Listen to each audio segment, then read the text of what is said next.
नमस्ते। Chronic otitis media. एक chronic otitis media में दो टाइप है। एक सेफ टाइप मतलब ट्यूबोट्यूमेनिक डिसीज, दूसरा अनसेफ टाइप एटिकोएंड्रल डिसीज। तो ये वीडियो में सिर्फ वो सेफ टाइप हम डिस्कस करेंगे। तो ये क्रॉनिक ओटाइटिस मीडिया मतलब कान का मिडिल पार्ट का इन्फेक्शन जो महीनों से है, 3-4 महीनों से ज़्यादा है, उसके बारे में थोड़ा मैं एक्सप्लेन करूंगा तो आपको बेहतर समझ में आएगा। तो पहले कान का स्ट्रक्चर। एक्सटर्नल ईयर ये बाहर का भाग है, मिडिल ईयर ये मिडिल का बीच का भाग है, और इनर ईयर ये अंदर का भाग है। तो जब भी ये मिडिल ईयर में बीच का भाग में इंफेक्शन है वो है ओटाइटिस मीडिया। जब इंफेक्शन 3 महीने से ज़्यादा है वो हुआ क्रॉनिक ओटाइटिस मीडिया।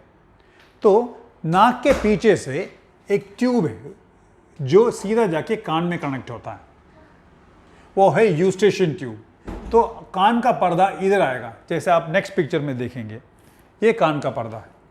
तो क्या होता है, तो ये क्रॉनिक ओटाइटिस मीडिया ये कैसा डेवलप होता है मैं आपको बताऊंगा।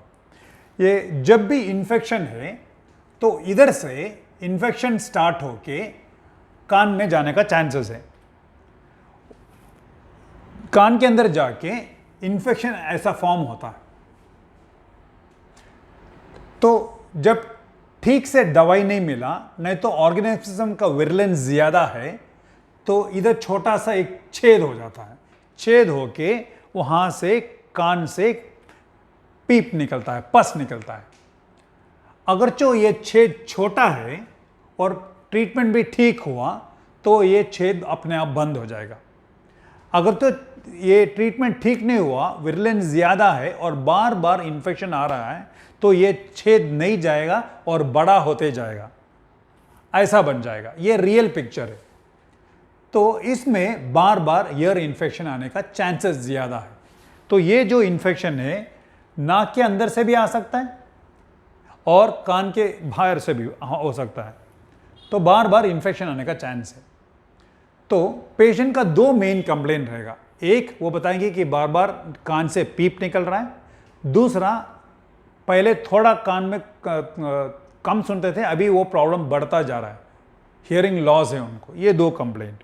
और दूसरा भी बहुत सारा है, बट मेन सिर्फ आपको मेन 2 कंप्लेंट बता रहा हूँ। और एग्जामिन करने के टाइम में पेशेंट 2 स्टेज में हो सकता है। एक एक्टिव स्टेज जिसमें इन्फेक्शन है, दूसरा इनएक्टिव स्टेज जिसमें इन्फेक्शन नहीं है, सिर्फ बताने के लिए आया है।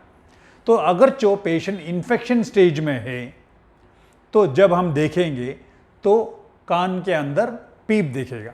तो वो क्लीन करने के बाद पर्दा में छेद रहेगा। तो हियरिंग टेस्ट चाहिए। हियरिंग टेस्ट में पता चलेगा कि कितना हियरिंग डैमेज हुआ है। और अगर जो पस डिस्चार्ज है एक्टिव स्टेज में है तो पस निकाल के कल्चर सेंसिटिविटी के लिए भेजेंगे, ताकि हमें पता चले कि कौन सा क्या बैक्टीरिया है, उसके अगेंस्ट कौन सा एंटीबायोटिक दे सकते हैं। और बार बार कान में इन्फेक्शन आ रहा है, शायद इन्फेक्शन कान से आ रहा है और नाक से आ रहा है और नाक के पीछे से आ रहा है, मतलब साइनसाइटिस हो सकता है, वो क्रॉनिक साइनसाइटिस हो सकता है। तो वो रूल आउट करने के लिए, देखने के लिए एक्सरे चाहिए। और कंप्लेन है ऑलरेडी कि नाक बंद है, 3-4 महीने से ज़्यादा है, तो सिर्फ एक्सरे से नहीं चलेगा, हमें सीटी स्कैन चाहिए पैरानेसल साइनस डायग्नोसिस, वो प्राइमरी कॉज रूल आउट करने के लिए। साथ साथ में ये भी पता चल जाएगा कि नाक की हड्डी सीधा है और कान के ऑपरेशन के साथ ये भी करना है कि नहीं। और एंडोस्कोपी करेंगे। एंडोस्कोपी नहीं तो माइक्रोस्कोपिक एग्जामिनेशन, डिटेल एग्जाम कान एग्जामिन करने के लिए। साथ साथ में नाक का एंडोस्कोपी भी करेंगे, जैसे मैंने बताया इन्फेक्शन है नहीं, स्ट्रक्चरल चेंजेस कुछ है कि नहीं देखने के लिए। अगर ये कान का छेद ऐसा ही छोड़ दिए, बार बार कान में इन्फेक्शन हो रहा है, तो ये हियरिंग लॉस बढ़ता जाएगा और ज़्यादा कान का ज़्यादा डैमेज भी हो सकता है। तो ये पार्ट 1 में हम मेनली ट्रीटमेंट छोड़ के बाकी जो है इतना भी कवर कर लिया। तो आप ये सेम टॉपिक का क्रॉनिक ओटाइटिस मीडिया का ट्यूबोट्यूमेनिक डिसीज ने सेफ टाइप का पार्ट 2 वीडियो देखिए ट्रीटमेंट जानने के लिए। शुक्रिया।